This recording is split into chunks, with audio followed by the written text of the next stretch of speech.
Hola clase, bienvenidos a un nuevo video en donde el concepto que aprenderás hoy es el mol.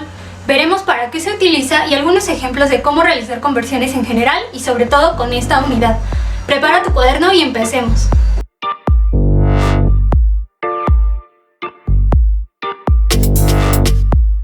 El mol es la unidad que se utiliza en las ciencias químicas para medir la cantidad de sustancia. Un mol equivale a un total de 602.300 trillones de partículas de cualquier sustancia. Este número se expresa en notación científica como 6.023 por 10 a la 23 y se le conoce como el número de Avogadro. Para que te formes una mejor idea sobre lo que representa el mol, vamos a compararlo con la docena. Así como la docena siempre equivale a 12 cosas, el mol es algo similar y siempre va a equivaler a un total de 6.023 por 10 a la 23 partículas. Esta unidad se utiliza para contar cualquier tipo de partículas, sean átomos, moléculas o iones. Siguiendo con la comparación de la docena, si te digo que te traje 2 docenas de donas, sabes que te traje 24 donas. Y si digo que te he traído media docena de donas, sabes que solo te he comprado 6 donas. Lo mismo pasa con los moles. Para saber cuántas partículas hay en 2 moles, tengo que multiplicar el número de Avogadro por 2. Y para saber cuántas partículas hay en medio mol, tengo que dividir el número de Avogadro entre 2. Ahora, si lo piensas bien, aunque el número de unidades en una docena es siempre 12, el peso entre una docena de manzanas y una docena de uvas no es igual. Y lo mismo con el mol. Puedo tener un mol de 2 sustancias diferentes, pero su peso no será el mismo.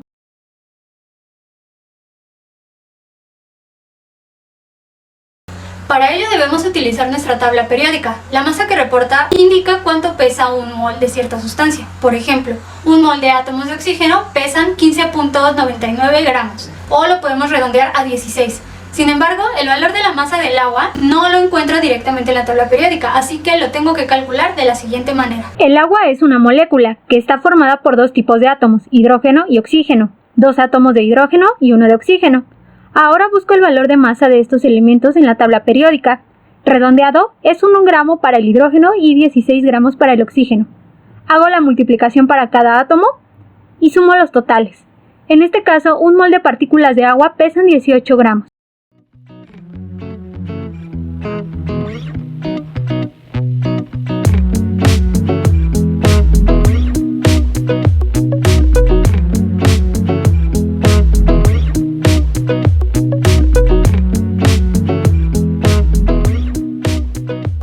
Ahora veremos cómo puedo convertir mis datos de partículas o masa a moles o viceversa. Te propongo utilizar el siguiente diagrama para guiarte en las conversiones y puedas realizar correctamente tus procesos. Cuando tengo una cantidad en moles, puedo transformarla a número de partículas, ya sean átomos, moléculas o iones, con el siguiente factor de conversión que involucra el número de Avogadro, que dará 6.023 por 10 a la 23 partículas sobre un mol. Para hacer la conversión contraria, es decir, transformar la cantidad de partículas a moles, utilizaré el factor invertido, un mol sobre 6.023 por 10 a la 23. Por otro lado, el mol también puede ser transformado a gramos, con el siguiente factor, x gramos sobre un mol, o transformarlo de gramos a moles, invirtiendo el factor, un mol sobre x gramos. En este caso, x será la masa de la sustancia de la que estemos hablando. Recuerda que para saber la masa de un mol de cualquier elemento, simplemente hay que buscar en la tabla periódica.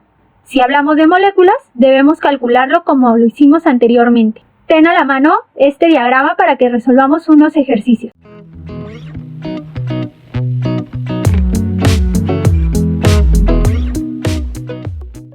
Para empezar, leo el problema e identifico en qué unidades está el dato que debo convertir y también a qué unidades debo convertirlo.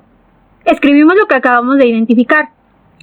Después vamos a escribir el dato completo que debo convertir. Ahora voy a observar mi diagrama para saber qué factor de conversión debo utilizar. Elegiré este, pues debo convertir de partículas a moles. Ahora escribo el factor delante del dato a convertir. Al estar dispuestos de esta manera, arriba y abajo las unidades de átomos de carbono se cancelan y mi resultado estará en las unidades moles de carbono. Ahora solo queda hacer la operación matemática. Esto se hace multiplicando los datos de arriba y después dividiendo entre los datos de abajo. Para ello requieres una calculadora científica y saber que cuando quieres realizar operaciones con números en notación científica, debes colocarlos dentro de un paréntesis. Veamos cómo. Coloco entre paréntesis 8.2 por 10 a la 23. Para poner que está elevado a la 23, digito esta tecla y después el 23. Cierro el paréntesis. Este dato se multiplica por 1 y después divido entre el número de Avogadro, que también va entre paréntesis, porque está en notación científica. El resultado entonces es 1.36 moles de carbono.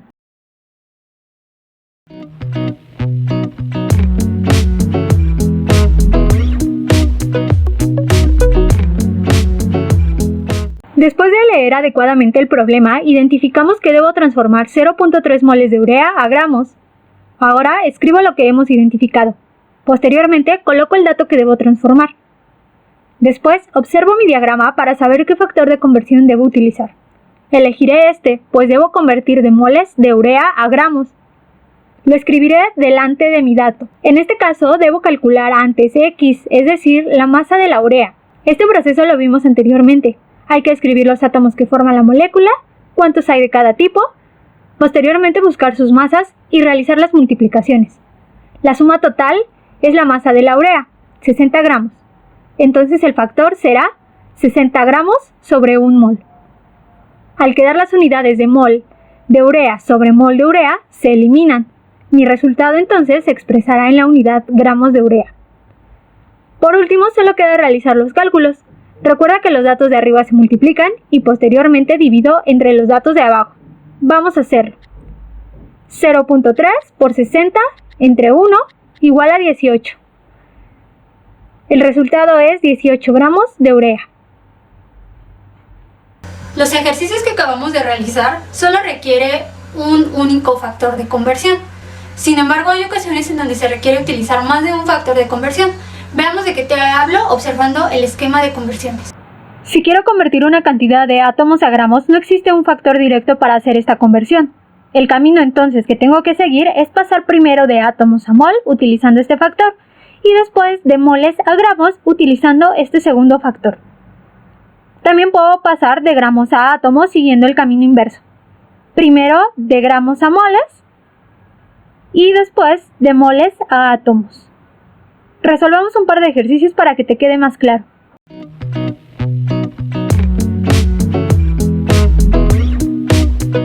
Después de leer mi problema, identifico las unidades del dato que debo convertir y las unidades a lo que las debo convertir. En este caso es de miligramos a átomos. El siguiente paso es observar mi esquema de conversión y muy importante trazar el camino a seguir. Para empezar tengo miligramos, como no aparecen en este diagrama debo convertirlos primero a gramos. Ya que están en gramos, los pasaré a mol y después los transformaré a átomos.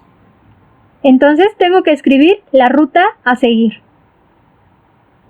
Ahora voy a escribir mi dato inicial, está en miligramos. Observando el camino que tracé, debo convertirlo primero a gramos. Este será mi primer factor. Recuerda que la unidad que deseo debe quedar arriba y la que quiero eliminar va abajo. En este caso la equivalencia ya la sabes. 1 gramo es igual a 1000 miligramos.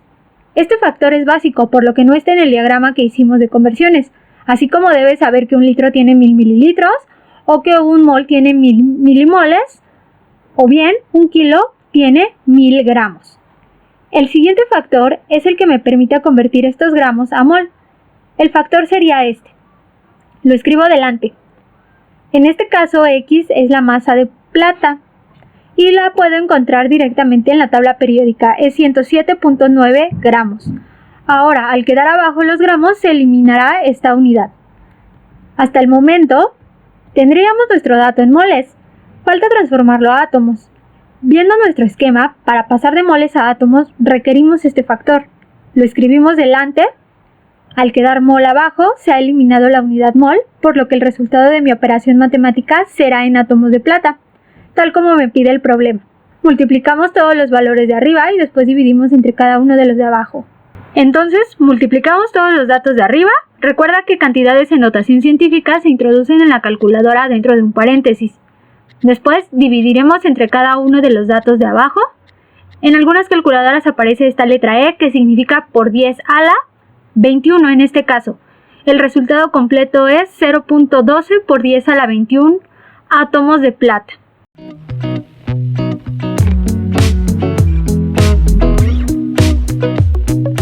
Paso 1. Identificar en mi problema qué unidad debo transformar y a qué unidades. Paso 2. Escribirlo, en este caso de milimol a gramos. Paso 3. Observar mi esquema de conversión para saber qué camino seguir. No aparece en milimol, así que deberé convertirlos a mol. Recuerda que un mol tiene 1000 milimoles. Ya que está en mol, ahora sí puedo transformarlo a gramos con este factor. Paso 4. Escribir la ruta a seguir que acabamos de identificar. Paso 5. Escribir mi cantidad inicial. Paso 6. Escribir el factor para pasar de milimol a mol. Recuerda, para eliminar milimol se escriben dividiendo al milimol inicial, es decir, abajo, y arriba quedan los moles, que es a lo que quiero transformar. Ya que estamos en moles, debemos transformarlos a gramos. Vemos nuestro esquema, debo utilizar este factor. X gramos sobre un mol. Para obtener la masa de un mol de dióxido de azufre, consulta la tabla periódica para hacer el cálculo. En este caso, una mol de dióxido de azufre pesa 64 gramos. Con este factor elimino a los moles y mi resultado estará en gramos. El siguiente paso es multiplicar los datos de arriba y dividir entre los de abajo. Hago la operación 5 por 1 por 64 entre 1000 entre 1. Mi resultado es 0.32 gramos de dióxido de azufre.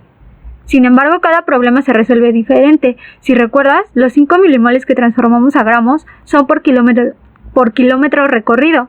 Entonces, si se recorrió 86 kilómetros en el trayecto de la Ciudad de México a Cuernavaca, multiplico esto por 86 kilómetros, lo que nos da un total de 27.52 gramos de dióxido de azufre liberados a la atmósfera en ese recorrido. Vamos a dejar los ejemplos hasta aquí. ¿Te has dado cuenta que este tema involucra el uso de números, unidades de medida y conceptos algebraicos? Ten en cuenta que al tratarse de problemas no siempre será el mismo camino, por lo que debes utilizar tu razonamiento y sobre todo mantener una actitud positiva para que todo te salga bien. Te mando un abrazo y para cualquier duda aquí está la caja de comentarios. Chau chau.